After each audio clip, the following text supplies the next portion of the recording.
أعوذ بالله من الشيطان الرجيم بسم الله الرحمن الرحيم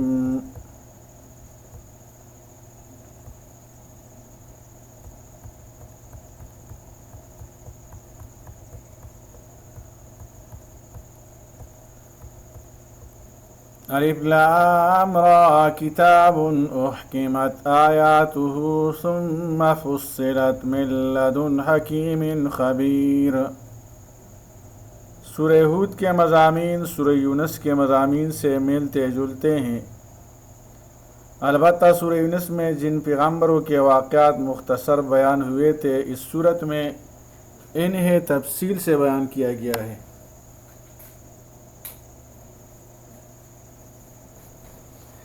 خاص طور پر حضرت نوح علیہ السلام، ہود علیہ السلام، صالح علیہ السلام، شعیب علیہ السلام، لوط علیہ السلام کے واقعات زیادہ تفصیل سے انتہائی بلیغ اور مؤثر اسلوب میں بیان فرمائے گئے ہیں۔ سورت کا اختتام اللہ کی توحید، قرآن حکیم کی حقانیت اور سیدنا محمد مصطفیٰ صلی اللہ علیہ وسلم کی نبوت کی صداقت اور اسلام کے پیغام پر ہوتا ہے۔ اس آیت میں محکم کے معنی الف لام را، یہ وہ کتاب ہے احکمت آیاتہ، جس کی آیات دلائل سے پختہ کی گئی ہیں۔ ثم فصلت من لدن حکیم خبیر، پھر تفصیل سے بیان کی گئی ہے ایک بڑی حکمت والے اور بڑے باخبر کی طرف سے۔ احکمت محکم کے معنی مضبوط اور اٹل کے ہیں۔ مضبوط کرنے کی معنی یہ ہے کہ اس میں جو باتیں بیان کی گئی ہے وہ دلائل کے لحاظ سے مضبوط اور مکمل ہے اور ان میں کوئی نقص نہیں ہے۔ قرآن حکیم کی آیات محکم ہے جس پر عمل پیرا ہونے پر لوگوں کو فلاح نصیب ہوتی ہے۔ ابتدا میں اس کلام کی آیات جامع اور گہرے مفہوم کی حامل تھی، بعد میں ان آیات کی وضاحت نازل فرما دی گئی۔ قرآن حکیم و خبیر ہستی سے نازل فرمایا ہے، یعنی قرآن حکیم و جلیل القدر اور عظیم الشان کتاب ہے۔ اس کی آیات لفظی و معنوی ہر اعتبار سے نہایت مستحکم ہے، نہ کوئی مضمون حکمت اور واقعہ کے خلاف ہے، نہ ہی اس کی معجزانہ فصاحت و بلاغت پر نکتہ چینی ہو سکتی ہے۔ اللہ تعبدوا الا اللہ، کہ اللہ کے سوا کسی کی عبادت نہ کرو۔ اننی لکم منہ نذیر و بشیر، بے شک میں تمہارے لیے اس کی طرف سے ڈرانے والا اور خوشخبری دینے والا ہوں۔ قرآن حکیم کا بنیادی پیغام پوری نوع انسانیت کو صرف اللہ کی بندگی کرنے کی دعوت دیتا ہے۔ تمام انبیاء کرام کی مشترکہ دعوت ایک اللہ کی عبادت تھی، یعنی اس محکم و مفصل کتاب کے نازل کرنے کا بنیادی مقصد یہ ہے کہ دنیا کو صرف اللہ وحدہ لا شریک کی عبادت کی دعوت دی جائے اور بندگی کے آداب سکھائے جائے۔ نذیر کا ترجمہ ڈرانے والے کا کیا جاتا ہے، لیکن یہ لفظ ڈرانے والے دشمن یا دوسرے نقصان پہنچانے والوں کے لیے نہیں بولا جاتا، بلکہ نذیر اس شخص کے لیے بولا جاتا ہے جو کسی اپنے عزیز کو شفقت و محبت کی بنا پر ایسی چیزوں سے ڈرائے اور بچائے جو اس کے لیے دنیا آخرت یا دونوں میں نقصان پہنچانے والی ہو۔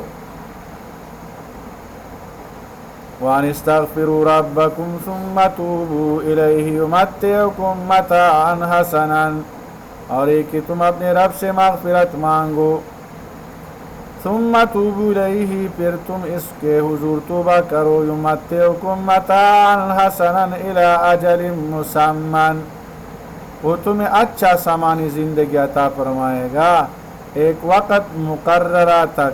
وَيُؤْتِ كُلَّ ذِي فَضْلٍ فَضْلَهُ، اور ہر فضل والے کو اس کا فضل عطا فرمائے گا۔ وَإِن تَوَلَّوْا فَإِنِّي أَخَافُ عَلَيْكُمْ عَذَابَ يَوْمٍ كَبِيرٍ، اور اگر تم حق سے پھر گئے تو بے شک میں تمہارے بارے میں ڈرتا ہوں ایک بڑے دن کے عذاب سے۔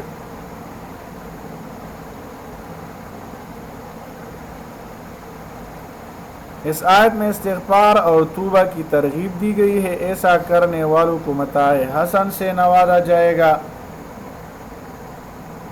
متاع حسن سے مراد حلال و پاکیزہ رزق، قلبی سکون و اطمینان اور نیک اعمال ہے۔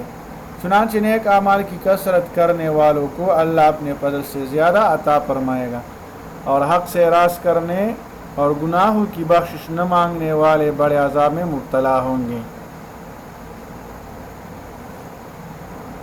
یوم کبیر سے یا تو روز قیامت مراد ہے یا عذاب کا کوئی دن۔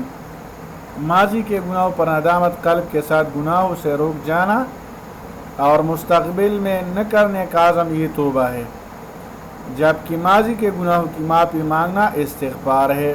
توبہ اور استغفار میں فرق یہ ہے کہ جو گناہ ہو چکے ان پر صدق دل سے معافی مانگنا استغفار، اور پچھلے گناہوں پر ندامت قلبی کے ساتھ ساتھ آئندہ گناہ نہ کرنے کا عہد کرنا توبہ ہے۔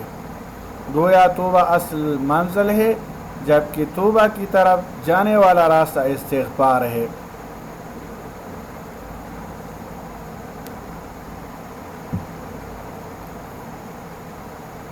الی اللہ مرجعکم وہو علی کل شیء قدیر، اللہ ہی کی طرف تمہیں واپس جانا ہے اور وہ ہر چیز پر بڑی قدرت رکھنے والا ہے۔ ہر شخص کو اللہ ہی کی طرف لوٹنا ہے۔ اللہ دین حق سے اعراض کرنے والوں کو سزا دینے کی پوری قدرت رکھتا ہے۔ کسی مجرم کو سزا دینے کے لیے دو باتوں کی ضرورت ہوتی ہے، پہلی یہ کہ مجرم حاضر ہو، دوسری یہ کہ سزا دینے والا قدرت و اختیار رکھتا ہو۔ چنانچہ اللہ دعوت حق پر لبیک سے اعراض کرتے ہوئے سیدھی راہ سے منہ پھیرنے والوں کو اپنے پاس حاضر کرنے کی قدرت بھی رکھتا ہے اور اسے سزا دینے کا مکمل اختیار بھی رکھتا ہے۔ چنانچہ مجرموں کو اپنے انجام بد سے ضرور ڈرنا چاہیے۔ الا انہم یثنون صدورہم لیستخفوا منہ، آگاہ ہو جو بے شک وہ اپنے سینوں کو مولتے ہیں تاکہ وہ اللہ سے چھپے رہیں۔ الا حین یستغشون ثیابہم، آگاہ ہو جاؤ جب وہ اپنے کپڑے اوڑھ لیتے ہیں۔ یعلم ما یسرون وما یعلنون، وہ جانتا ہے جو چھپاتے ہیں اور جو ظاہر کرتے ہیں۔ انہ علیم بذات الصدور، بے شک وہ سینوں کے رازوں کو بھی خوب جاننے والا ہے۔ اللہ کے علم کی وسعت کا بیان ہے۔ اس آیت کا ایک مفہوم یہ ہے کہ کفار و مشرکین اپنا بغض اور دشمنی چھپا نہیں سکتے۔ کسی چیز کو پوشیدہ رکھنے کی کتنی ہی کوشش کر لی جائے، اللہ سے کوئی چیز پوشیدہ ہو ہی نہیں سکتی۔ اللہ دلوں کے ارادوں سے بھی خوب واقف ہے۔ آیت کا مقصد اللہ کے علم وسیع کا بیان ہے، چنانچہ اس میں اللہ کے متعلق مشرکین کے جہل اور لا علمی کی انتہا بیان ہوئی ہے۔ کفار مکہ کے بارے میں خبر دی جا رہی ہے کہ بعض کفار مکہ رسول اللہ صلی اللہ علیہ وسلم کی مخالفت کرتے تھے، لیکن جب اس کے جواب میں قرآن حکیم نازل ہوتا تو یہ سمجھتے کہ کوئی قاری باتیں سن کر بتلا رہتا ہے، لہذا کپڑا اوڑھ کر دوہرے ہو کر باتیں کرتے۔ انہیں کفار کو بتایا جا رہا ہے کہ تم اللہ اور اس کے رسول سے اپنی حقیقت چھپانے کی ہزار کوشش کرو، تب بھی کوئی فائدہ نہیں ہوگا۔ وہ اللہ ایسی پاک ذات ہے جو تمہارے ظاہر کو بھی جانتا ہے اور تمہارے باطن کو بھی جانتا ہے۔ اللہ تعالی عمل کرنے کی توفیق عطا فرمائے۔ وصلی اللہ تعالی علی خیر خلقہ محمد وآلہ واصحابہ اجمعین برحمتک یا ارحم الراحمین۔